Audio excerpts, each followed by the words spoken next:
Good morning.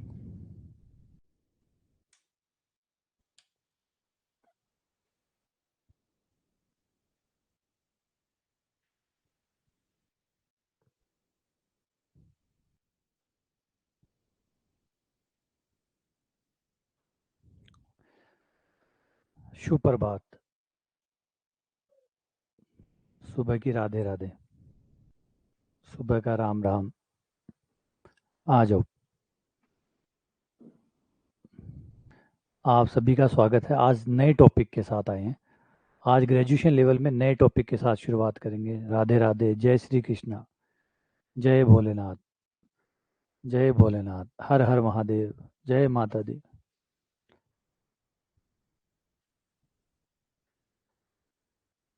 जय गणेश जी महाराज।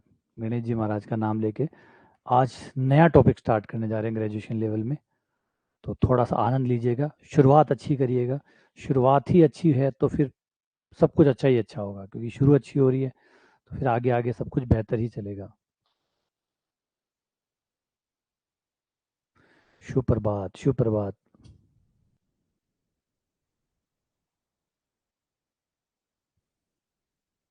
जय श्री श्याम। आज वैसे द्वादशी है जिसको बारस कहते हैं। और आज जो है ना, श्याम बाबा की बारस, जो खाटू श्याम जी को जो मानते हैं, जैसे हमारे कुल देवता जो है वो खाटू श्याम है, तो उनकी आज विशेष दिवस है उनका। तो उसी दिन से हम नया टॉपिक स्टार्ट कर रहे हैं। तो उनकी कृपा भी हम पे बनी रहे। ठीक है, आ जाइए, ज्वाइन कर लीजिए। फिर शुरू करते हैं इसकी कथा। कथा का स्वर्ण करिएगा, मज़ा आएगा। ज़बरदस्त टॉपिक है, शानदार चीज़ें हैं। जय बाबा की। हाँ, बड़ा शानदार टॉपिक है, बड़ा ही अद्भुत टॉपिक है ये। आज ना मज़ा आएगा पढ़ के आपको, क्योंकि इसके जो कई बार टॉपिक ऐसे होते हैं जिसके रियल टाइम एप्लीकेशन बहुत होते हैं। मतलब आपके दैनिक जीवन में जो उसके उपयोग है वो बहुत सारे होते हैं। और कई बार ऐसी चीज़ें होती है जो बहुत दिनों से, बहुत लंबे समय से आपके दिमाग में चल रही थी, लेकिन आपको समझ में नहीं आ रही थी कि ये सब कुछ हो कैसे रहा है, ये सब कुछ बन कैसे रहा है। तो ये टॉपिक वैसा सही है। कुछ आपके कई डाउट्स जो है ना, सेल्फ डाउट, जो आपके दिमाग में चल रहे थे, शायद आपने किसी से पूछे भी नहीं हो, वो डाउट्स ये टॉपिक आपके दूर करेगा, जिसका नाम है क्वाड्रेचर। क्वाड्रेचर। और दूसरा है हमारा रेक्टिफिकेशन, जिसे एक को हम कहते हैं क्षेत्रकलन, एक को कहते हैं चापकलन। क्वाड्रेचर मतलब क्षेत्रकलन, दूसरा होता है चापकलन। रेक्टिफिकेशन, चापकलन, दोनों ही बहुत ही अनिवार्य टॉपिक है। और इनकी जबरदस्त एप्लीकेशन है, जबरदस्त अनुप्रयोग है इनके। क्षेत्रकलन और चापकलन। क्षेत्रकलन को आप नॉर्मली दो बार देखेंगे। एक बार आप ट्वेल्थ क्लास में देखते हैं, दोनों में थोड़ा सा फर्क समझ लीजिए। क्षेत्रकलन को आप नॉर्मली दो बार देखेंगे। एक बार तो जब आप ट्वेल्थ पढ़ते हैं तो आपको पढ़ाया जाता है एप्लीकेशन ऑफ इंटरगल, समाकलन के अनुप्रयोग। और कहीं भी चले जाइए पूरे भारत में, जहाँ पे भी आपको समाकलन का पहला अनुप्रयोग जो समाया जाता है कि भाई कहाँ समाकलन काम आता है, वो एक ही होता है, क्षेत्रकलन। क्षेत्रफल कैसे निकालते हैं, क्योंकि ये अनुप्रयोग अपने आप में इतना बड़ा है कि इस अनुप्रयोग को बताने के बाद आप कभी ये सवाल नहीं उठाओगे कि समाकलन के और उपयोग बताइए, और उपयोग बताइए, जरूरत ही नहीं पड़ती, क्योंकि ये उपयोग अपने आप में इतना परफेक्ट है, इतना जबरदस्त है कि किसी और अनुप्रयोग की जरूरत ही नहीं पड़ती। है ना? अगर मैं कहूँ कि पेट्रोल से कार चलती है तो आपको और जरूरत ही नहीं पड़ती कि आप ये पूछिए कि पेट्रोल और कहाँ काम आता है, क्योंकि आपको पता है कि दुनिया भरी पड़ी है कारों से। और अगर पेट्रोल से कार चल रही है तो बस हो गया पेट्रोल का काम पूरा। अब पेट्रोल से और दोबारा सवाल पूछने की जरूरत नहीं कि भैया और कहाँ काम आता है। तो कई बार इतना बड़ा अनुप्रयोग होता है उसका कि दूसरा सवाल पूछने की जरूरत ही नहीं पड़ती कि और कहाँ काम आता है, क्योंकि जहाँ ये काम आ रहा है उसमें सफिशिएंट है। तो वैसा ही टॉपिक है क्षेत्रकलन। तो क्षेत्रकलन को हम दो बार, जैसे मैंने बताया कि एक बार तो आपने ट्वेल्थ में पढ़ लिया और एक बार आप दोबारा ग्रेजुएशन में पढ़ रहे हैं, तो ऐसी क्या नौबत आई कि इसको दो बार पढ़ाना पड़ा। तो पहले वो समझ लो, ट्वेल्थ लेवल और ग्रेजुएशन लेवल।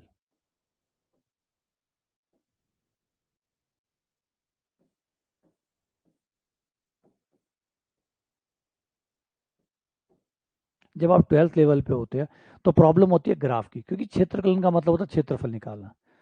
क्षेत्रकलन का अर्थ होता है क्षेत्रफल निकालना, और क्षेत्रफल निकालेंगे किसका? वक्र का। तो आपको वक्र चाहिए, ग्राफ चाहिए, और वक्र जो है वो समीकरण से बनता है। मैं अगर वक्र बोलूं या समीकरण बोलूं तो दोनों में कोई अंतर नहीं है, क्योंकि हर समीकरण कहीं ना कहीं जाके एक वक्र बनती ही बनती है। जिसे ग्राफ बोल दो, आप कर्व बोल दो, तो हर समीकरण ही कर्व है, कर्व ही हर समीकरण है। तो दोनों एक ही चीज है। तो आपके पास वक्र होना चाहिए और वक्र की समझ होनी चाहिए। तो लेकिन जब आप 12th में होते हैं, तो पहली बार आप 11th में आते हैं मैथ में, सबसे पहले आप कोऑर्डिनेट ज्योमेट्री पढ़ते हैं, उसमें आप 2D 3D पढ़ते हैं। तो पहले तो आप निर्देशांक समझ रहे हैं, सरल रेखा समझ रहे हैं। तो निर्देशांक, सरल रेखा, ये जो स्टैंडर्ड ग्राफ है पहले आप वो समझते हैं। तो 12th तक जो आपकी बेसिक जानकारी वक्र के प्रति होती है, वो ये होती है कि एक बिंदु क्या होता है। जो आप 12th तक की पढ़ाई से सीखते हैं वो है बिंदु क्या होता है, सरल रेखा क्या होती है,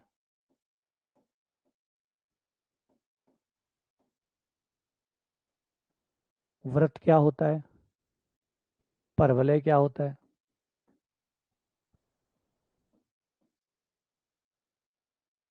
दीर्घवृत्त क्या होता है,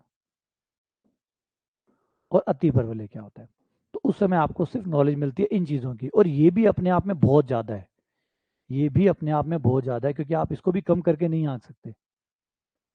क्योंकि सबसे पहली बात तो है जब आप कोऑर्डिनेट ज्योमेट्री पढ़ते हैं, क्योंकि तब आपको ये समझना होता है एक्स एक्स क्या है, वाई एक्स क्या है। और उससे पहले सबसे पहला सवाल, एक्स वाई को लाए क्यों, क्यों लाए, किस लिए लाए, फिर उनकी व्युत्पत्तियाँ कैसे कैसे बन रहे हैं, क्यों बन रहे हैं, फिर आप उस पर काम करते हैं। फिर आप आकृतियों को, बिंदुओं को जोड़ना शुरू करते हैं।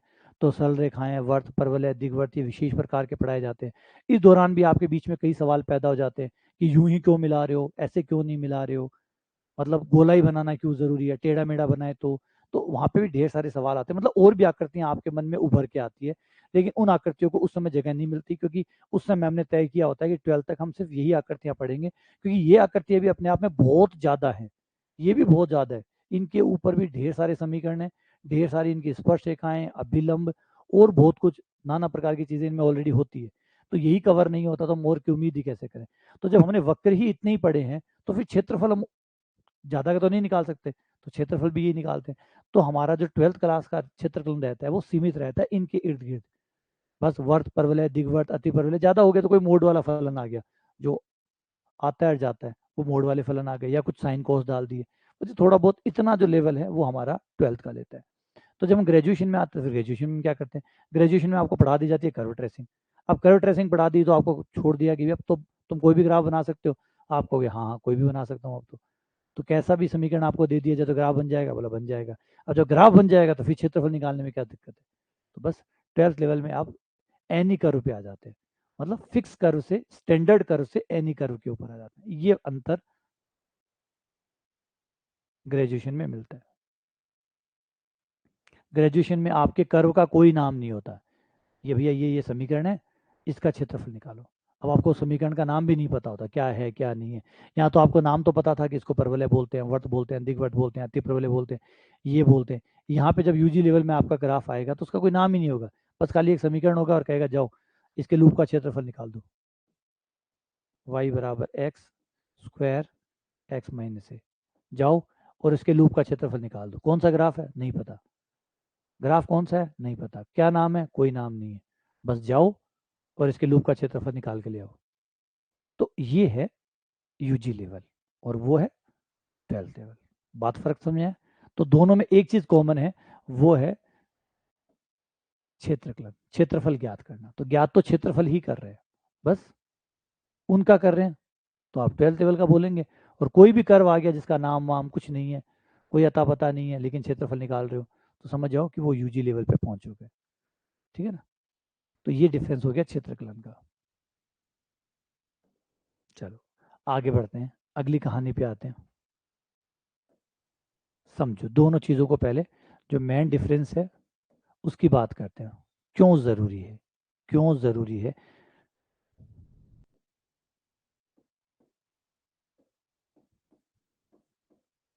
क्षेत्रकलन।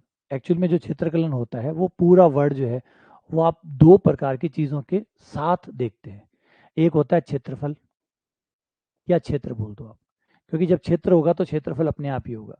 तो क्षेत्र है प्लस कलन है, यानी आप क्षेत्रफल निकालना चाहते हैं और कलन की सहायता से निकालना चाहते हैं। और कलन में दो होते हैं, समाकलन, अवकलन, है ना। कलन में दो चीजें आ जाती है, अवकलन और समाकलन, क्योंकि कलन का मतलब कैलकुलस, और कैलकुलस दो चीज़ों से बनता है आपका, अवकलन और समाकलन से।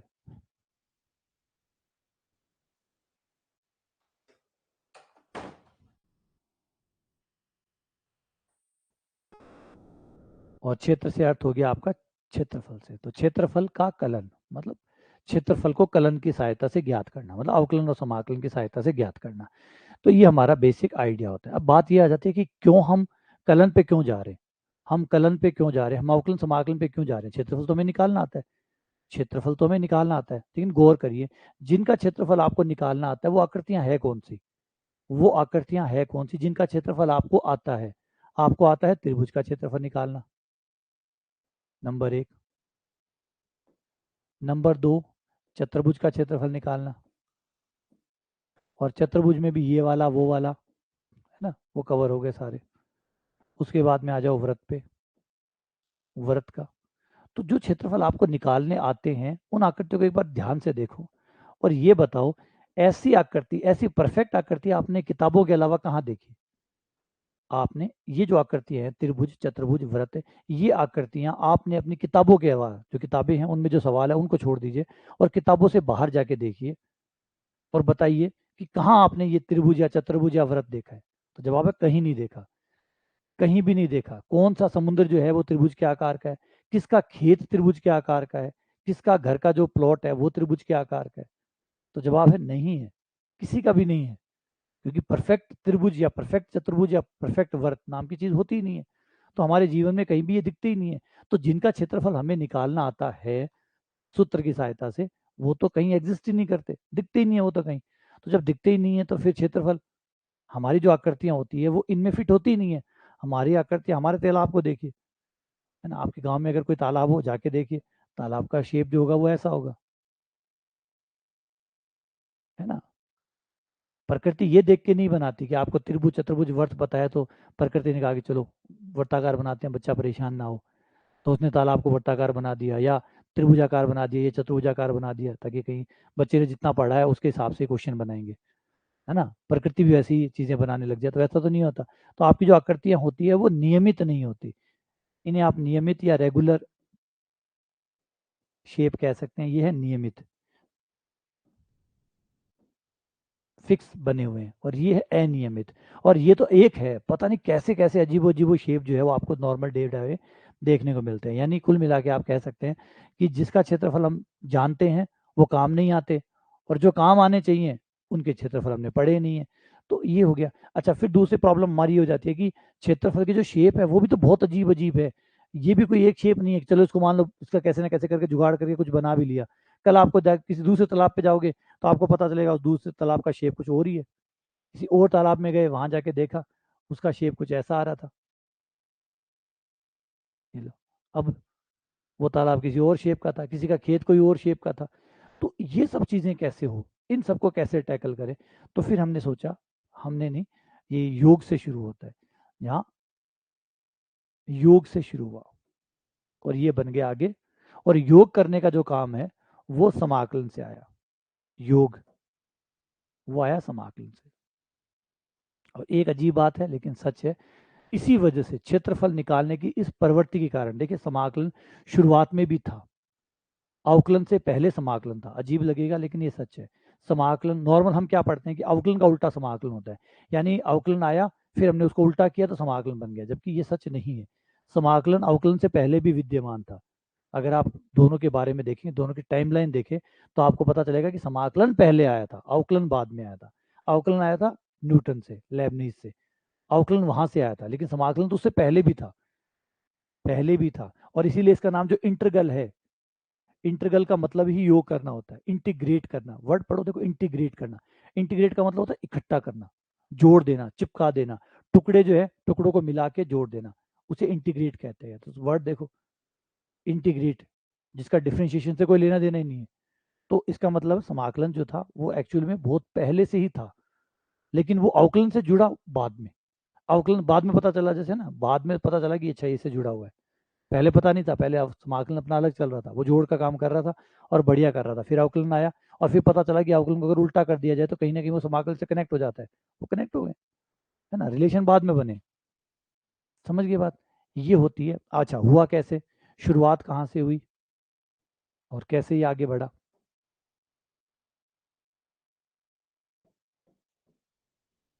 शुरुआत होती है हमारी आकृति के योग से, कि भाई किसी भी आकृति का अगर आपको क्षेत्रफल निकालना है तो उसे छोटे छोटे टुकड़ों में डिवाइड कर लो।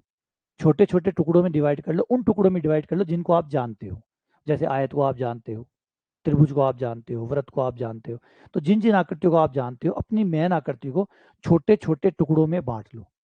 यही शुरुआत में किया जाता था।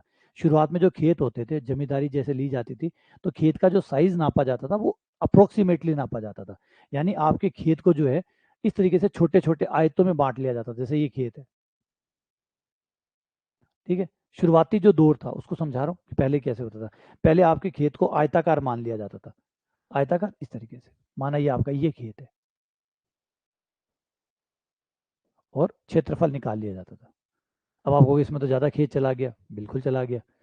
किसी में कम आ जाता था, बिल्कुल कम आ जाता था। लेकिन उस समय शायद इतना फर्क नहीं पड़ता था, क्योंकि जब आप, क्योंकि इतना विज्ञान आपका विकसित था नहीं, इतनी गणित आपकी विकसित थी नहीं कि आपको इससे कोई फर्क पड़े। क्योंकि पहले राजा हुआ करता था, 2 बीघा कम हो जाएगा, कौन इतना एग्जैक्ट एग्जैक्ट कैलकुलेशन पे कौन काम करता था, चल रहा था ठीक है, थोड़ा बहुत कम ज़्यादा हो गया, सबको कोई दिक्कत ही नहीं थी। अभी भी जो हमारे घर बनाते हैं वो कौन सा एग्जैक्ट नापते हैं, है ना, 1-2 डिग्री का डिफरेंस तो ऐसी दीवारों में कर देते हैं, दीवारें सीधी खड़ी नहीं होगी, कहीं टिल्ट रहती है। घर की दीवारें कभी नाप के देख लो, आपके घर की दीवारें थोड़ी टेढ़ी मेढ़ी रहेंगी रहेंगी। क्यों? क्योंकि परफेक्शन की जरूरत नहीं पड़ती इतनी, चल जाता है काम। तो सेम वैसे भी वहाँ पे यही चला। लेकिन जैसे जैसे साइंस ने तरक्की की, सवाल उठने शुरू हुए कि ये तो परफेक्ट नहीं है, इसको परफेक्शन चाहिए, एग्जैक्ट बताओ कितना होगा, ये तो गड़बड़ है, ये तो ज़्यादा आ रहा है। तो ज़्यादा आ रहा है तो समझदार लोगों ने कहा कि ये काम करो, चलो इसे छोटे छोटे आयतों में बांट लो, बाहर से मत बांटो, अंदर से बांटने शुरू कर दो। ये जो पूरा स्पेस है इसको एक मैश में डाल दो, ये रहा, इस तरीके से इसके मैश बना लो। फिर तरक्की होती है मैशेस की, फिर मैश आते हैं। फिर कहा कि ये काम करो, जाओ और एक एक मैश को काउंट कर लो, एक एक मैश को काउंट कर लो। तो सबने एक एक मैश पे गए और इनको जोड़ लिया। एक मैश का क्षेत्रफल आपको पता है, मान लीजिए 1 है, तो कितने मैश इसके अंदर लगे हैं उन्हें काउंट कर लो। मान लो 50 है तो 50, इसका क्षेत्रफल हो गया 50। अब आपका क्षेत्रफल ज़्यादा परफेक्ट था, क्योंकि इस बार देखो गलती होने की जगह देखो। इस बार जो आपको गलतियां हुई है वो पहले के मुकाबले, जो राजा महाराजा वाला तरीका था उसके मुकाबले गलतियां अब कम है।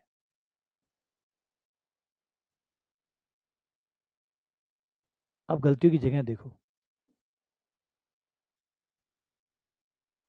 ये देखो, अब गलतियां पहले के मुकाबले कम है। अब आया है, बिल्कुल एक्स्ट्रा आया है, अभी भी एक्स्ट्रा आया है, लेकिन अब एक्स्ट्रा पहले की तरफ से एक्स्ट्रा से कम था। लगा ये परफेक्ट है। लेकिन जैसे मैंने कहा कि परफेक्ट तो कभी कुछ होता ही नहीं है, परफेक्ट को तो बेहतर बनाया जा सकता है। गलतियां तो थी, ये रहा, ये रहा, ये रहा, ये रहा, ये रहा, इतना एक्स्ट्रा आ रहा था। मान लीजिए किसी का खेत 10 बीघा है और उसका 10.5 बीघा आ गया, मतलब 0.5 ज़्यादा आ गया हो रहा था। लगा कि इसको कैसे दूर किया जाए, इस गलती को कैसे दूर किया जाए। इस गलती को दूर करने का मतलब और ज़्यादा परफेक्शन, यानी परफेक्शन की डिमांड तो हमेशा से रही थी। और ये तो एग्जांपल आपको पाई में भी मिल जाएगा। पाई का मान शुरुआत में 3 से चल रहा था, 3 से चल रहा था, और 3 से लगभग लगभग सबने निकाल ही दिया था। फिर आने वाले दौर में बढ़ा 3.1, 3.1 पे भी खुश हो गए थे, 3.1 चला लो। फिर कई समय तक 3.14 से काम चलता रहा, जिसे 22/7 कहते हैं। 22/7 से अभी भी 10वीं क्लास आराम से चल रही है। आज भी हमारी 10वीं क्लास 22/7 से परफेक्टली चल रही है, कोई दिक्कत नहीं है, और बच्चे बढ़िया तरीके से पास हो रहे हैं। फिर कला नहीं नहीं नहीं नहीं बैठेगा, फिर आए 3.1415, इससे चलना शुरू किया। और फिर जैसे जैसे हमें और परफेक्शन की जरूरत होती गई, हम और पाई के साथ चलते गए। आज हम ट्रिलियन ऑफ डिजिट तक पाई पे काम करते हैं। ट्रिलियन डिजिट मतलब चले ही जा रहे हैं, चले ही जा रहे हैं, इतने डिजिट पाई के हम लेते हैं। कारण परफेक्शन। इतना परफेक्शन क्यों चाहते हैं? क्योंकि जब आप चांद पर भेज रहे हैं अपने यान को, करोड़ों करोड़ों रुपए आपके लगे पड़े हैं, पूरा देश आपको देख रहा है, ठीक है ना, सबकी उम्मीदें आपसे बंधी हुई है। तो वहाँ पे आपके पास गलती करने के लिए दशमलव के हज़ारवें स्थान पे भी जगह नहीं है। क्योंकि आपका अगर चंद्रमा पे कुछ गड़बड़ हो गया तो आप पैदल पैदल टैक्सी करके चंद्रमा पे जाके ठीक करके नहीं आ सकते। सोच रहे हैं ना कितना बड़ा फर्क पड़ जाएगा। चंद्रमा तक आप टैक्सी करके नहीं जा सकते, और जाके अपने जार विमान को ठीक करके वापस रख के उसमें स्क्रू स्क्रू लगा के वापस आ गए, ऐसा नहीं हो सकता। तो अगर एक बार आपके यहाँ से चला गया तो फिर सब कुछ गणित ही करेगी, उसको गणित ही संभालेगी कि वो क्या होगा, कहाँ उतरेगा, कहाँ चढ़ेगा, कहाँ जाएगा। तो अगर उसमें गलती की भी मात्रा है, अगर थोड़ी सी भी गलती होगी तो हो गया, कहानी खत्म। तो अब हम समझने लग गए कि 3.1 से काम नहीं चलेगा। तो यहाँ शुरू हो जाता है परफेक्शन। तो यहाँ पे भी वही बात थी, परफेक्शन की जगह थी कि भैया गलती थी। परफेक्शन आया कैसे कि भाई अगर हम इस मैश के टुकड़े बढ़ा दे, सबने देखा कि टुकड़े बढ़ाने से गलती कम हो रही है। अगर जितने मैंने यहाँ पे मैंने क्षेत्रीय लाइनें 10 खींची है, ऊर्ध्वाधर 10 लाइनें खींची है, 10 × 10 मैंने 100 बनाए हैं। अब मैं अगर इसके टुकड़ों की संख्या बढ़ा दूं और बढ़ा के डबल कर दूं, जैसे मान लीजिए 10 रो थी, 10 कॉलम थे, अब मैं इसको 10 की बजाय 20 रो कर दूं और 20 कॉलम कर दूं, तो आप देखिए परफेक्शन बढ़ जाएगा। सबको डबल कर दो। इसमें एक चीज की दिक्कत है, वो है सेल का साइज। अब आपका सेल छोटा हो गया, लेकिन गलतियां देखो, अब गलतियां गौर करो कितनी कम है।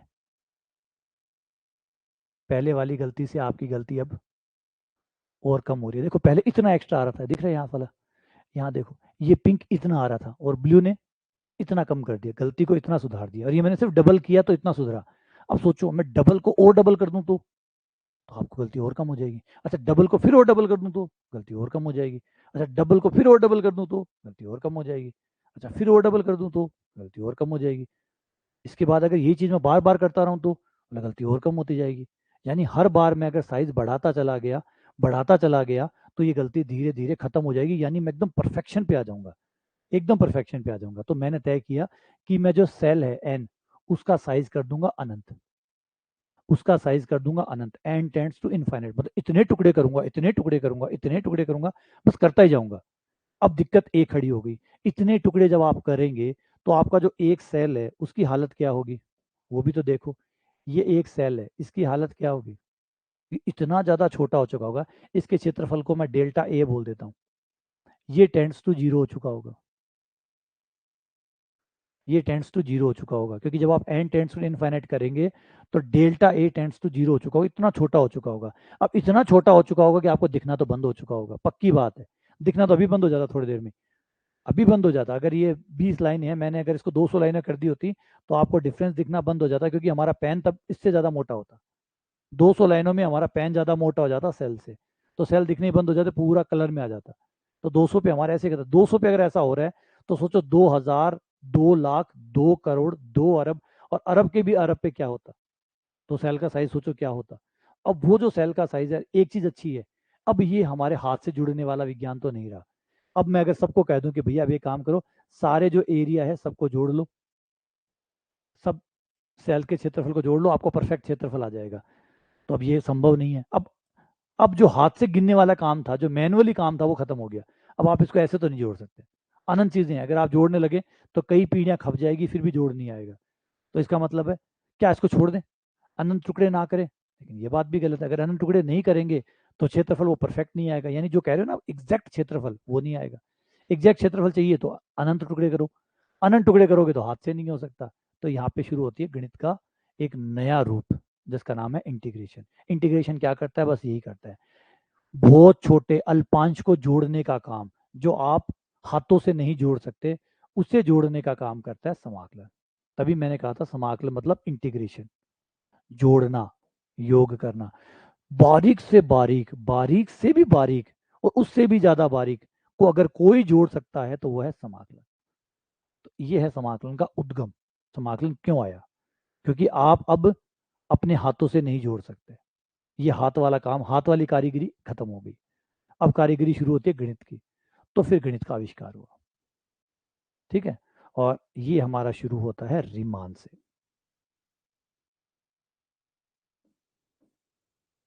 वैसे ऐसे मत ले लीजिएगा सीधा कि रीमान ही वो थे जिसमें इनलाइटमेंट हुआ, ऐसा कुछ नहीं होता।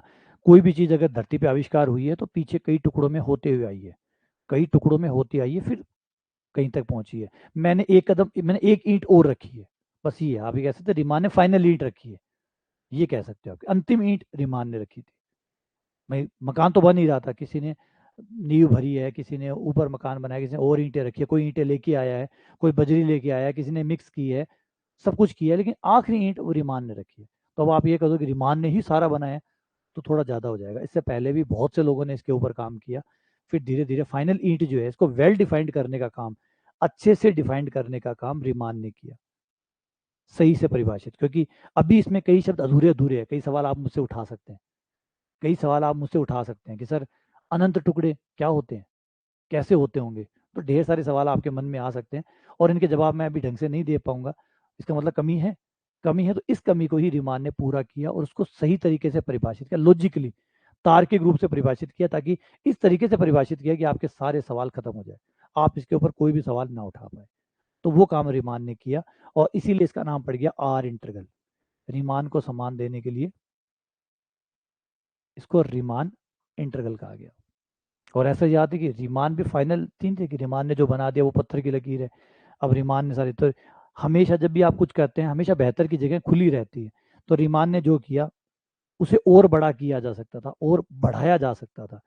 तो फिर आगे लेबेसग्यू, लेबेसग्यू दूसरे मैथमेटिशियन थे जिन्होंने इसको और बेटर बनाया। आप एमएससी में इसका नाम जरूर सुनते होंगे, लेबेसग्यू।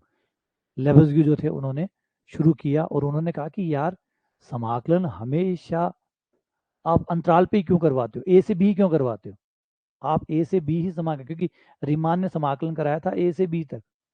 लेकिन जैसे मैंने कहा ना, आ जाते हैं लोग हर सवाल उठाने वाले, हर चीज पे सवाल उठाते हैं, जिससे वो कुछ नहीं मानते, वो कुछ भी नहीं मानते, वो हर चीज को सवाल उठाते हैं कि नहीं ए से बी, हमेशा ए से बी। अगर मान लो कोई समुच्चय जो है, किसी समुच्चय पे समाकलन करना हो तो, और समुच्चय ये है, ए कोई समुच्चय है, एक दो तीन चार, अब मुझे इस समुच्चय के ऊपर इंटीग्रेशन करना है, तो क्या नहीं होगा। तो रिमान ने कहा भैया मेरे से तो नहीं होगा, मेरे से तो नहीं होगा। तो लेबेसग्यू का सवाल तो जायज था कि इंटरवल पे ही क्यों समाकलन, समाकलन खाली इंटरवल पे ही क्यों, समुच्चय पे भी होना चाहिए। इंटरवल भी तो एक समुच्चय होता है, एक खास समुच्चय पे ही समाकलन क्यों हो रहा है, सारे समुच्चय पे क्यों नहीं हो रहा। तो रहमान ने कहा भाई तू देख, तू संभाल, मुझसे तो नहीं होगा, मेरा तो यही रहेगा। फिर लेबेसग्यू आते हैं और लेबेसग्यू इस समाकलन को डिफाइन करते हैं इस तरीके से कि वो किसी भी समुच्चय के ऊपर परिभाषित हो सकता हो। तो बन जाता है एल इंटीग्रल, लेबेसग्यू इंटीग्रल। और लेबेसग्यू ने इस तरीके से परिभाषित किया। अब रीमान की अलग खासियत थी, लेबेसग्यू ने उसको थोड़ा वाइडर कर दिया, बड़ा कर दिया, वो फिर एल इंटीग्रल कहलाया। तो ये सारा कहानी शुरू होती है और ये ऐसे चलती है।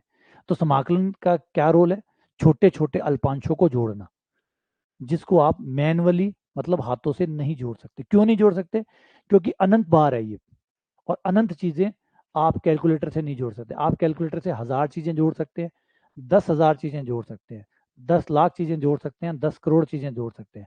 अनंत चीजों को आप हाथ से नहीं जोड़ सकते, क्योंकि अगर 1 करोड़ चीजें भी अगर आप जोड़ते हो अपने जीवन में, तो पूरी जिंदगी खप जाएगी आपको 1 करोड़ चीजें जोड़ने में। तो सोचिए, अगर 10 करोड़ होगा तो 10 जिंदगियां, मतलब आपका 10 खानदान में 10 पुश्तें चली जाएगी 10 करोड़ को काउंटिंग करने में या गिनने में, जोड़ने में। तो सोचो अनंत को, तो अनंत पीढ़ियां, यानी कभी भी जोड़ होगा ही नहीं। तो कहने का मतलब ये हुआ कि अब बंद हो गया ये जोड़। अब चलते हैं कहानी आगे कि भैया कोई गणितीय रूप लाओ जिससे ये जोड़ हो जाए। तो समाकलन ने एंट्री मारी और रीमान ने उसको बेहतर तरीके से परिभाषित किया एज ए योग। और वो योग कब परिभाषित होगा कब नहीं होगा, सब कुछ रीमान ने पढ़ाया, पूरा का पूरा एक गणित दे दिया जिसको रीमान इंटरगल कहा गया। ठीक है ना, समझ रहे हैं। ये बंदा भयंकर खतरनाक था, ये जबरदस्त बंदा था। ये ना, ये कोई ये नॉर्मल आदमी नहीं था, ये एक्स्ट्रा ऑर्डिनरी आदमी था, अद्भुत जिसे आप लोग कहेंगे ना। जैसे ना रामानुजन के बारे में आप लोग सुनते हैं ना, रामानुजन से आप इंस्पायर है ना, अगर आप रामानुजन से इंस्पायर है तो आप इससे भी बहुत इंस्पायर होंगे, ब्रेन हर्ड रीमान से। B Riemann, Bernhard Riemann, अद्भुत व्यक्तित्व इनके पास था, अद्भुत। ठीक है, आज जो कॉम्प्लेक्स एनालिसिस आप पढ़ते हैं उसकी नींव रखने वाला यही बंदा था। और ये सिर्फ 32 साल की एज में इनकी डेथ हो गई थी। अगर ये बंदा रहता तो ये आज साइंस और टेक्नोलॉजी को कहीं का कहीं और पहुंचा देता, इतना कमाल का आदमी था ये। आप जो कॉम्प्लेक्स एनालिसिस पढ़ते हैं ना, कॉम्प्लेक्स, जब आप पीजी में होते हैं,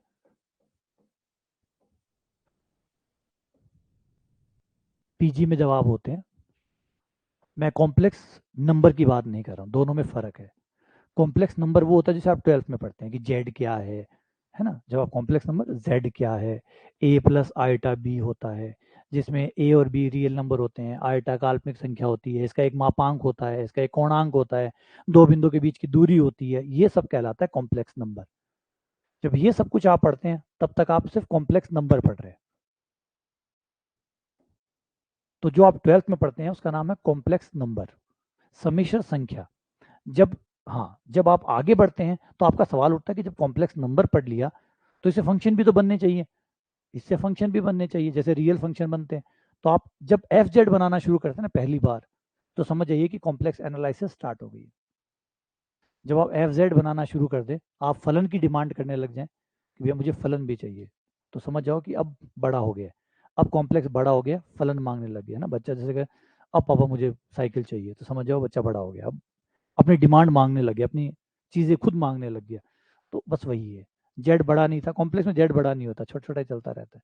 फिर वो फलन मांगता है पहली बार कि नहीं मुझे भी फलन चाहिए, जब रियल नंबरों के पास फलन है तो मेरे पास भी होना चाहिए, है ना। पापा उसके पास भी साइकिल है, मुझे भी चाहिए, मतलब अब बड़ा हो रहा है, डिमांड कर रहा है, तो फिर शुरू हो जाता है कॉम्प्लेक्स एनालिसिस। कॉम्प्लेक्स एनालिसिस में आप पढ़ते हैं कि फंक्शन क्या होता है, फंक्शन में लिमिट क्या होती है, कॉम्प्लेक्स फंक्शन की लिमिट, उसकी कॉन्टिन्यूटी, ठीक है, लिमिट, कॉन्टिन्यूटी, उसका भी अवकलन यानी डिफरेंशिएशन, और फिर उसका समाकलन। और जब आप डिफरेंशिएशन पढ़ते हैं तो शायद आपको याद होगा, थोड़ा बहुत ही, ज़्यादा मैं दिमाग पे जोर नहीं डलवाऊंगा आप में, आपने एक नाम सुना होगा C R equation. C R equation, C R equation की फुल फॉर्म क्या होते हैं, कोशी रीमान इक्वेशन, समझ रहे हैं, कोशी रीमान इक्वेशन। जब आप एफ जेड पढ़ते हैं फंक्शन, तो उसमें एक आता है रीमान स्पेयर के नाम से, रीमान स्पेयर, रीमान का गोला, जिसमें रीमान ने बताया था कि आप पूरे कॉम्प्लेक्स प्लेन को एक बॉल के ऊपर चिपका सकते हो, मतलब पूरा प्लेन जो है उसको रैप करेंगे अगर आप, तो एक बॉल बन जाएगी, है ना। या यूं मानो कि जो पृथ्वी है, अगर इसको कल खोल दिया जाए तो एक अनंत लंबाई का प्लेन बन जाएगा। अजीब लगेगा लेकिन सच है। अगर आप पृथ्वी गोले को, है ना, जैसे वो काटते हैं ना, तरबूज काटते हैं, अगर उस तरीके से आप पृथ्वी को काटें और खोल दें, तो आपको लगेगा खुलते इतना सा बनेगा, नहीं, इतना नहीं बनेगा। जब आप पृथ्वी को पूरा खोल देंगे तो पूरी पृथ्वी अनंत साइज की, अनंत लंबाई की और अनंत चौड़ाई की एक शीट बन जाएगी। लग अजीब रहा है लेकिन सच है, ये बाकायदा प्रूफ है रिमान स्पेयर में। जब आप किसी गोले को, है ना, या तो आप अनंत लंबाई और अनंत चौड़ाई की किसी चद्दर को लपेटेंगे तो आपको एक गोला बन जाएगा, और गोले को खोलोगे तो अनंत लंबाई अनंत चौड़ाई की एक चादर बन जाएगी। इसे रिमान स्पेयर कहते हैं। बहुत अद्भुत है ये, जैसे मैंने बताया। तो कॉम्प्लेक्स एनालिसिस की जो शुरुआती हिस्सा है वो रिमान का था, तो रिमान ने कॉम्प्लेक्स के ऊपर बहुत ज़बरदस्त काम किया था। तो ये सारा यहाँ से शुरू होता है इनका। तो हम आगे वापस, चलो अब चलते हैं, थोड़ा सा मामला आगे बढ़ाते हैं, क्योंकि अभी अटका पड़ा है, अभी एक चीज़ अटकी पड़ी है जिसको आगे बढ़ाना है, वो है चापकलन।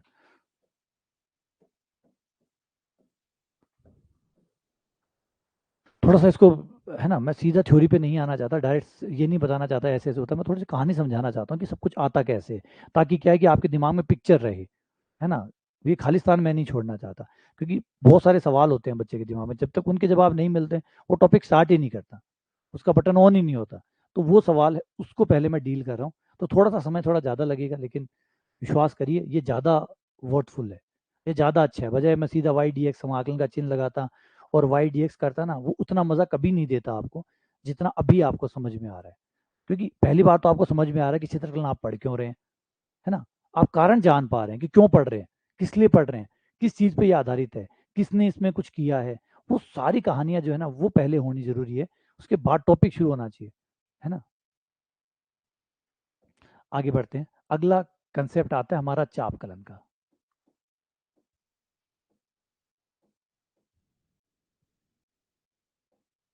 दोनों टॉपिक साथ क्यों पढ़,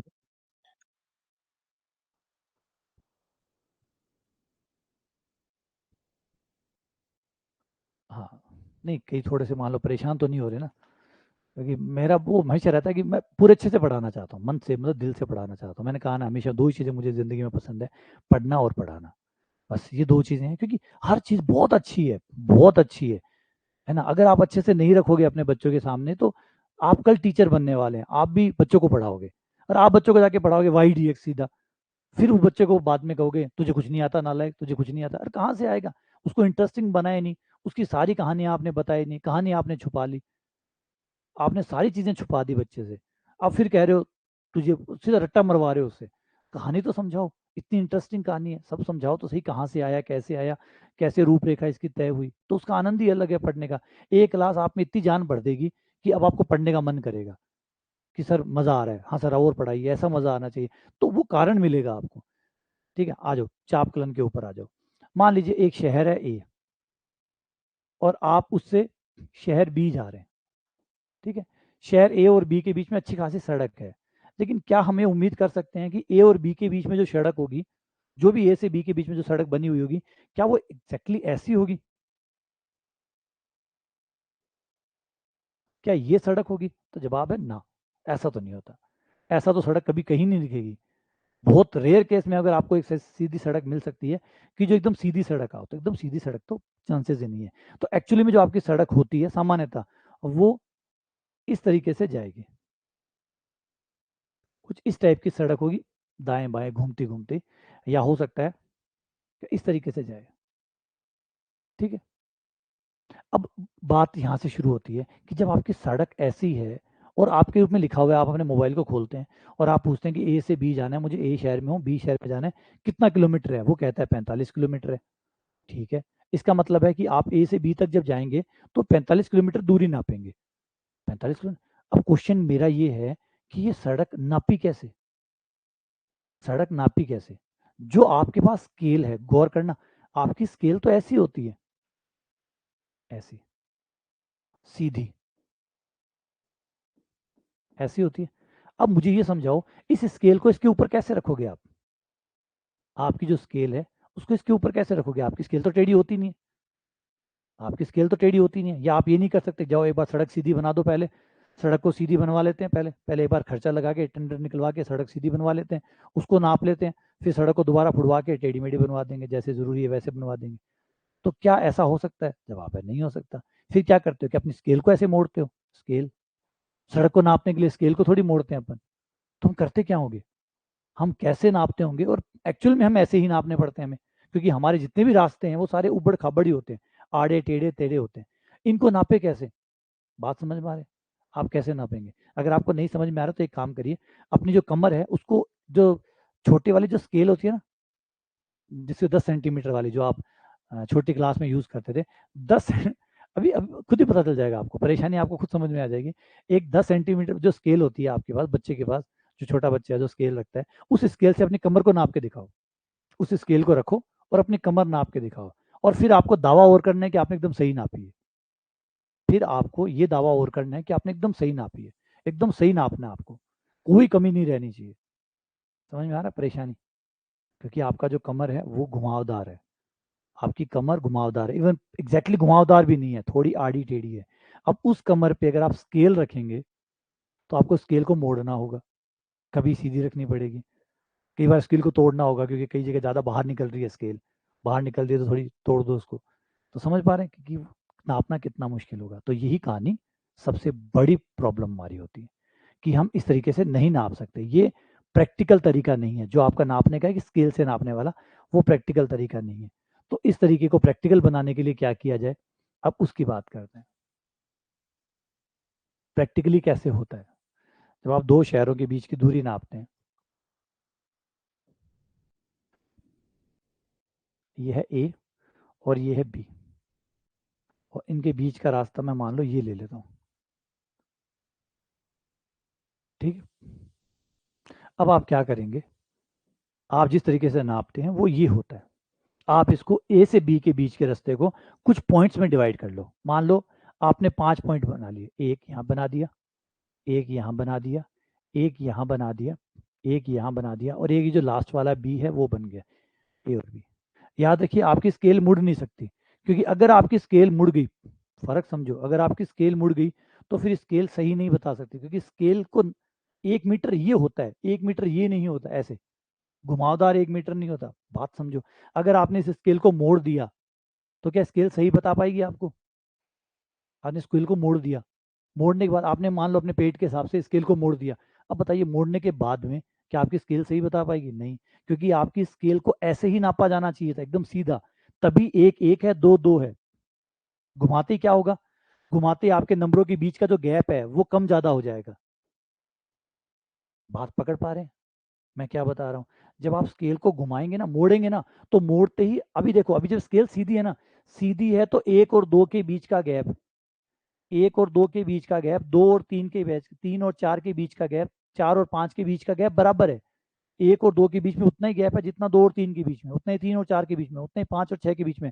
लेकिन जैसे आप मोड़ेंगे, जैसे ही मोड़ेंगे आप देखेंगे कि गैप बदल गया है, नंबरों के बीच का गैप बदल गया। जब नंबरों के बीच का गैप ही बदल गया, जो कि कभी बदलना ही नहीं चाहिए, क्योंकि एक और दो के बीच में दूरी एक है, तो दो और तीन के बीच में भी एक है, तो बराबर रहनी चाहिए। लेकिन घुमाते ही आपकी दूरियां चेंज होगी। इसलिए अगर आपने स्केल को मोड़ा, तो फिर आपका जो कैलकुलेशन है, जो गणना है, वो बिल्कुल गलत होगी।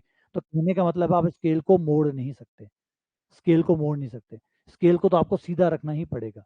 अगर सड़क सीधी हो नहीं सकती, स्केल मुड़ नहीं सकती, दिक्कत यहाँ खड़ी होगी। स्केल को मोड़ दिया तो नंबर गलत हो जाएंगे। तो स्केल मुड़ नहीं सकती, सड़क सीधी नहीं हो सकती, तो सड़क को वैसे ही रखना है, स्केल को मोड़ना नहीं है और फिर नापना है।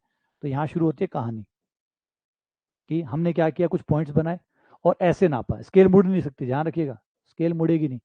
तो ये यहाँ तक एक, ये दूरी नाप ली, ये ये और ये लो, ये दूरी नप गई।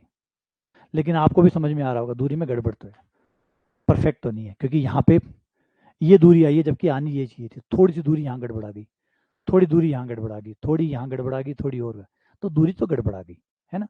अब इस दूरी को थोड़ा और ठीक करें, तो पॉइंट्स की संख्या बढ़ा दो। अगर बिंदुओं की संख्या बढ़ा दें, एक बिंदु, जितने बिंदु थे उसके डबल कर दो। जितने बिंदु थे, हर दो बिंदुओं के बीच में एक बिंदु और डाल दो। हर बिंदु के बीच में एक बिंदु, एक एक्स्ट्रा बिंदु और डाल दो। और अब दोबारा मिलाओ, और अब देखो,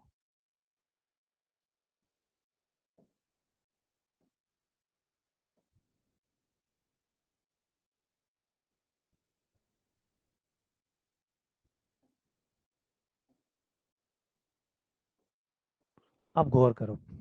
अब आपको थोड़ा सा ज्यादा परफेक्शन नजर आएगा, थोड़ा सा ज्यादा। अब देखो, जो जो ब्लू वाला था और जो ग्रीन वाला था, काफी हद तक ओवरलैप करने शुरू हो गए। मतलब लग रहा है कि अब ठीक आ रहा है। मैंने स्केल को अभी भी नहीं मोड़ा है, अभी भी सीधा ही नाप रहा हूँ, देख लो चाहे। अब मैं अगर इन बिंदुओं की संख्या और डबल कर दूं, जितनी थी उससे भी ज्यादा कर दूं, हर जगह डबल कर दूं,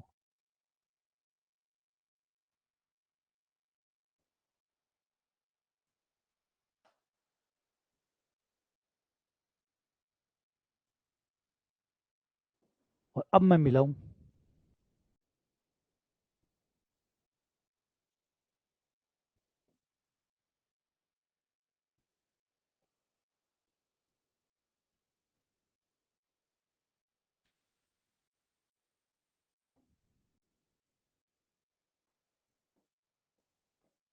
अब आप कहोगे अब और ज्यादा सही है, पिंक वाला और ज्यादा परफेक्ट है, अब और ज्यादा परफेक्ट है, मतलब अब और ज्यादा सही है। इसका मतलब है कि धीरे धीरे हमारी चीजें अच्छी होती जा रही है, धीरे धीरे हमारी चीजें पहले से और ज्यादा बेहतर होती जा रही है, समझे। धीरे धीरे हमारी चीजें और ज्यादा बेहतर होती जा रही है। तो इसका मतलब है कि जैसे जैसे हम टुकड़े बढ़ाते जाएंगे और ये चीजें हमारी ज्यादा सही होती जाएगी। ठीक है। तो टुकड़ों की संख्या, अच्छा 10 टुकड़े सही होंगे नहीं, 20 उससे ज्यादा अच्छे होंगे, 20 अच्छे होंगे नहीं, 20 से ज्यादा 50 अच्छे होंगे, 50 अच्छे होंगे, 50 से ज्यादा 100, 100 से ज्यादा 2000, 2000 से ज्यादा 10,000, और 10,000 से ज्यादा हजारों। तो लगातार और अच्छे होते चले जाएंगे। तो इसका मतलब हम टुकड़ों की संख्या कर देते हैं अनंत। अब टुकड़ों की संख्या अनंत करना तो आसान है, लेकिन अनंत करते ही आपका जो एक अल्पांश है उसकी कहानी देखिए। जो आपका एक अल्पांश है उसको देखिए, हर बार छोटा होता चला जा रहा है। आपका जो अल्पांश है, एक जो छोटी लंबाई है डेल्टा एल, वो टेंड्स टू जीरो हो गई है, वो कम होती जा रही है। देखो जिया खान, तुम्हारी जो प्रॉब्लम है, तुमने पहले कई बार कॉल कर चुके हो, तुम बार बार कॉल करने का कोई फायदा है नहीं। वो जो चीज़ थी तुम्हें भी पता है, तुम बता चुके हो शायद, तो वो बात कंफर्म हो चुकी है। अब बार बार कॉल करने का कोई फर्क नहीं पड़ता, ठीक है ना। तो वही चीज़ें हैं, तो बात कर लो, वो बात हो चुकी है। अब बार बार कॉल करने से कोई फर्क तो पड़ता नहीं है, ठीक है ना। फीता मुड़ जाता है, नंबर चेंज हो जाते हैं, फीते मुड़ने से नंबर चेंज हो जाते हैं। आप फीते को देखो, चलो दोबारा एक छोटा ले लेते हैं, ये देखो, ये रहा, अगर मैं इसको मोड़ दूं तो क्या नंबरों के बीच का गैप सेम रहेगा? नंबरों के बीच का गैप चेंज हो जाएगा। ठीक है ना? तो ये प्रॉब्लम होती है और हमारे नंबर एक समान होते हैं। तो ये हो गया आपका कारण। अब समस्या फिर होगी कि अगर आप सिग्मा करें, अगर आप इन सबको जोड़ें तो आपको अनंत चीजें जोड़नी पड़ेगी। अनंत चीजें आप मैनुअली हाथ से नहीं जोड़ सकते। अनंत चीजें आप हाथ से नहीं जोड़ सकते। तो फिर क्या शुरू करें? समाकलन। बस यही एक उपाय है, समाकलन। तो समाकलन का उपयोग क्या है? अनंत चीज़ों को जोड़ना। अगर लिमिटेड चीज़ें हैं तो आप भी जोड़ सकते हो, तब आपको समाकलन को कॉल करने की जरूरत नहीं है। समाकलन को कॉल करने की जरूरत तब होती है जब आपको अनंत चीज़ें जोड़नी हो। तो समाकलन को इसीलिए कहा जाता है अनंत योग। समाकलन का होता है इनफाइनाइट सम। जब आप अनंत योग करना चाहते हैं तो समाकलन करिए, जब आप अनंत योग करना चाहते हैं तो समाकलन करिए। क्लियर हो गया ये? तो ये है आपका चापकलन। चापकलन का अर्थ होता है चाप की लंबाई पता करना, कि लंबाई कितनी है। जैसे अभी बताया ना, ये लंबाई कितनी है। समाकलन, और दोनों में हमने कलन क्यों ऐड कर रहे हैं? दोनों में ही हम कलन क्यों ऐड कर रहे हैं? क्योंकि अगर हम अनंत तक नहीं जाएंगे तो हम परफेक्ट नहीं कर सकते, बढ़िया कैलकुलेशन नहीं कर सकते, बढ़िया मेजरमेंट नहीं कर सकते। तो कलन तो लेना ही पड़ेगा। तो इसलिए समाकलन और अवकलन हमें मिक्स करना ही पड़ेगा। और दोनों में, अब दोनों ही टॉपिक हमारे बस इसी बात के लिए जुड़े हुए हैं कि एक में हम उसी आकृति का, एक आकृति की बात करूं, एक आकृति का क्षेत्रफल निकालेंगे और एक में उसकी लंबाई निकालेंगे। ठीक है ना? तो ये है क्षेत्रकलन और ये है आपका चापकलन। दोनों में देखो, तो दोनों किस तरीके से रिलेटेड है। कोई भी कर्व हमने ले लिया, मान लीजिए हमारा कर्व है एफ एक्स वाई, ठीक है, और हमारा कर्व मान लीजिए ये आ गया। समीकरण एक है, समीकरण एक है, चीजें एक है, बस हम क्या करने वाले हैं, इसी में दो चीजें हैं, इसी कर्व में दो चीजें हैं। एक है इसका क्षेत्रफल, है ना, अंदर कितनी घास उगाई जा सकती है,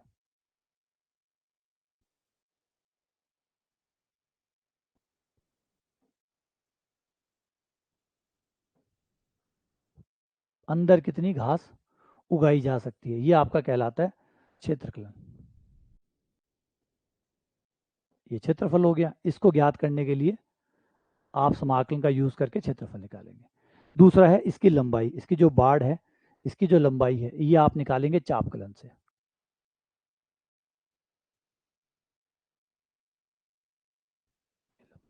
ये आपका चाप,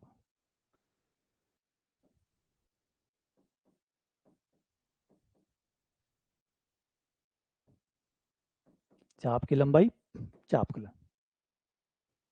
तो इसका मतलब है आप जो दोनों ही जो हम पढ़ने वाले हैं टॉपिक, इन दोनों ही टॉपिक में कर्व एक है, एक ही कर्व है, एक ही कर्व पे आप दो काम करने वाले हैं।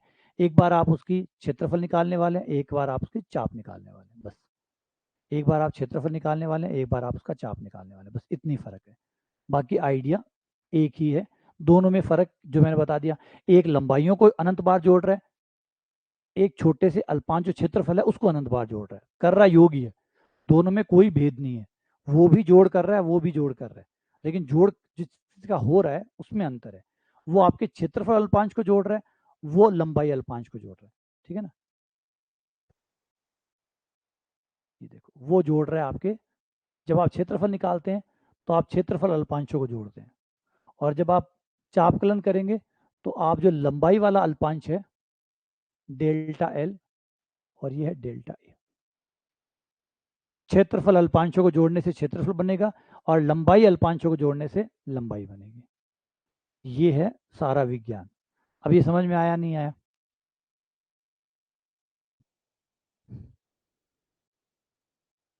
ठीक है, ये समझ में आया नहीं आया? क्या है क्षेत्रकलन, क्या है चापकलन, और क्या है सीनियर सेकेंडरी लेवल पे, और क्या है आपका पीजी लेवल पे, ग्रेजुएशन लेवल में क्या है, सारा डिफरेंस समझ में आ गया?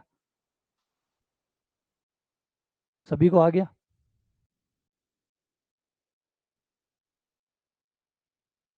बस, हाँ, ये है हमारा शुरुआती पार्ट। अब थोड़ा सा ध्यान रखिएगा, ईएमआरएस में ये नहीं है, डीएसएसबी में भी ये नहीं है, ईएमआरएस वाले सिलेबस में ये नहीं है, डीएसएसबी वाले सिलेबस में ये नहीं है। ये जिन जिन सिलेबस में है वो है ज़्यादातर राजस्थान वाले जो एग्ज़ाम है उनमें है, या मध्य प्रदेश वाले एग्ज़ाम मिलेगा, बाकी उन एग्ज़ामों में नहीं मिलेगा। ईएमआरएस में ये ऐसा कहीं नहीं है। क्षेत्रकलन और चापकलन का टॉपिक उसमें नहीं है।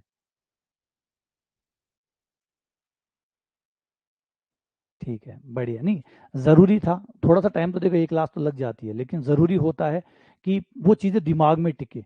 अगर सिर्फ सीधे हम फॉर्मूले पे जाएंगे ना, तो आपको 2 दिन या 3 दिन बाद में ये शिकायत होगी, मैं तो भूल गया, मैं तो भूल गया इसलिए कि उसको इतने तरीके से पढ़ा ही नहीं। हमने इस तरीके से नहीं पढ़ा कि याद रह जाए, याद रहने के तरीके से नहीं पढ़ा। हमने पढ़ा इस तरीके से कि बस खाना पूर्ति हो जाए, फटाफट टॉपिक पूरा हो जाए, जल्दी से ये हो जाए, ठीक है। उस तरीके से हमने पढ़ा, उस तरीके से नहीं पढ़ा कि हाँ नॉलेज बढ़े, ज्ञान बढ़े। और कई लोग पहले कहते थे, जब मैं आरपीसी सेकंड ग्रेड की जब लास्ट वैकेंसी थी, सर एग्जाम आने वाले। अब अब तो एग्जाम नहीं आने वाले, अब तो टाइम है, अब तो अच्छे से पढ़ लो। कुल मिला के कहने का मतलब वही है कि हमारी आदत ही खराब है। हमें नहीं पढ़ना होता कई बार इतनी गहराई से, बस जल्दी से पढ़ा दो, चाहे एग्जाम होते रहेंगे कभी भी, हमारा कोर्स पूरा करवा दो, जल्दी से हमारा कोर्स पूरा हो जाए और हमें एक सर्टिफिकेट दे दो कि हमारा कोर्स पूरा हो गया, ताकि हम शांत हो सके, हमें शांति मिल सके, है ना। तो ज़रूरी चीज़ें ज़रूरी होती है, इनको नहीं छोड़ा जा सकता। हाँ, समझ के चलना चाहिए, हर बात के बारे में पता होना चाहिए ना, कि भाई क्या हो रहा है, हम क्यों कर रहे हैं, किसके बारे में चलने वाले हैं, क्यों कर रहे हैं। सारे क्यों जो है वो पहले साफ हो। जितने क्यों साफ होंगे उतना ज़्यादा मन भी शांत होगा, उतना ज़्यादा पढ़ने का मन भी करेगा, उतना टॉपिक भी अच्छा लगेगा। वरना सिर्फ वो सीधा वाई डी एक्स लिया, समाकलन कर दिया, क्यों कर दिया, कहाँ से कर दिया, कहाँ से आया, क्यों आया, ऐसे ही क्यों हुआ, लंबाई को यूं ही क्यों नाप रहे हैं, समाकलन क्यों कर रहे हैं, वो सब चीज़ें किंतु किंतु किंतु चलती। अब इतना सारा किंतु किंतु रहता है तो फिर वो टॉपिक भी उतना मज़ा नहीं आता। फिर हम कहते हैं वो ग्रेजुएशन टफ है या वो टफ है, टफ कोई भी नहीं है। एक्चुअली उसको सिरे से शुरू नहीं किया गया।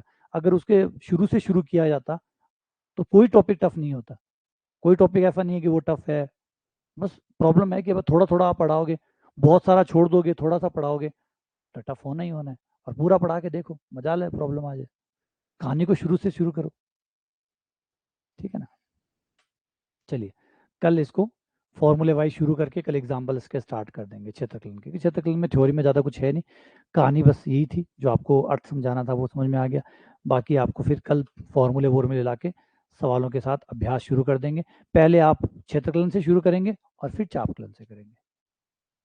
हाँ, मैं बता रहा हूँ ना, यही तो कहते हैं। अब कई बच्चे कहते हैं सर हम भूल जाते हैं, तो भूलने का सबसे बड़ा कारण क्या? मैं नहीं भूलता, ये देखो क्यों नहीं भूलता, क्योंकि मैंने कहानियों को जिया है, मैंने कहानियों को समझा है। मैं फॉर्मूले भूल सकता हूँ, लेकिन मैं कहानियाँ नहीं भूलता, क्योंकि मुझे कहानियाँ याद रहती है ना। तो ये ज़रूरी है कि वो कहानी कहाँ से आई है। कोई चीज़ उड़ के तो नहीं आई होगी, अचानक भी पॉपअप नहीं हुई होगी, पूरा समय लगा होगा, सदियां बीती होंगी उस चीज़ को उस रूप में आने के लिए। कारण वाइज ही हुई होगी, बिना कारण के तो कोई चीज़ टिक ही नहीं सकती। और बिना कारण होता तो कोई चीज़ कब की लुप्त हो चुकी होती, है ना। विकासवाद के सिद्धांत में पढ़ा है ना आपने, जो चीज़ उपयोगी नहीं है वो लुप्त हो जाती है। तो अगर क्षेत्रकलन आज बच रहा है तो उपयोगी है तभी बच रहा है, अगर उपयोगी नहीं होता तो लुप्त हो जाता।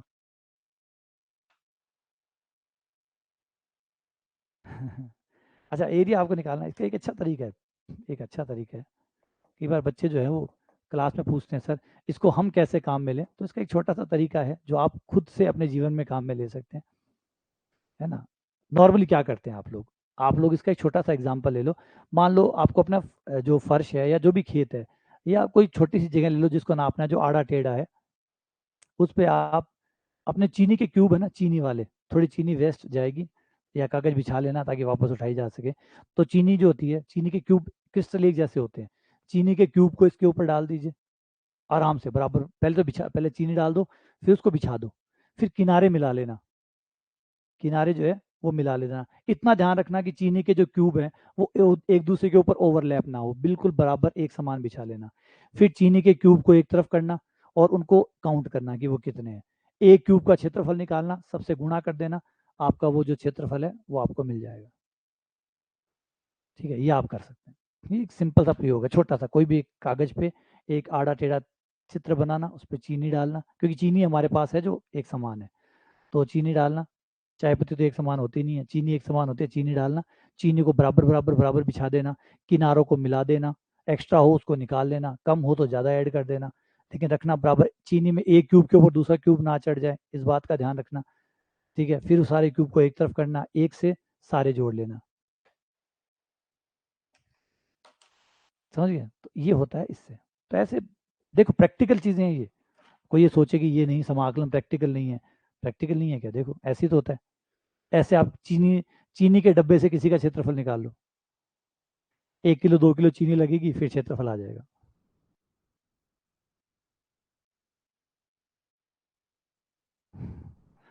करना नहीं है, समझना है। होते हैं, आपको लगता होगा काउंट होते हैं ये। अभी आपने नया पढ़ा होगा सैटेलाइट से, जो सरकार है वो सैटेलाइट से क्षेत्रफल निकाल रही है, सैटेलाइट से निकाल रही है। तो सैटेलाइट को कैसे पता चल गया कि क्षेत्रफल कितना है, क्या है? समझ रहे हैं, ये सारी कहानी है। प्रैक्टिकल चीज़ें नहीं होती तो सरकार ऐसे ऊपर से एक सैटेलाइट बिठा के आपके खेत को नहीं नाप सकती। और खेत को नापने के लिए वहाँ कोई ऊपर सैटेलाइट में बैठा नहीं है जो बैठ के जोड़ लगा रहा है। सारा का सारा जो है वो टेक्निकली हो रहा है, और ये परफेक्ट है तभी हो रहा है। मजा ला खेत 1 इंच भी कम ज़्यादा हो जाए। तो ये रियल टाइम एप्लीकेशन है इसके। चलिए मिलते हैं दोपहर में आपके साथ फिर से। और आज हमारा नंबर सिस्टम में, हाँ फिर चीनी की चाय बना लें।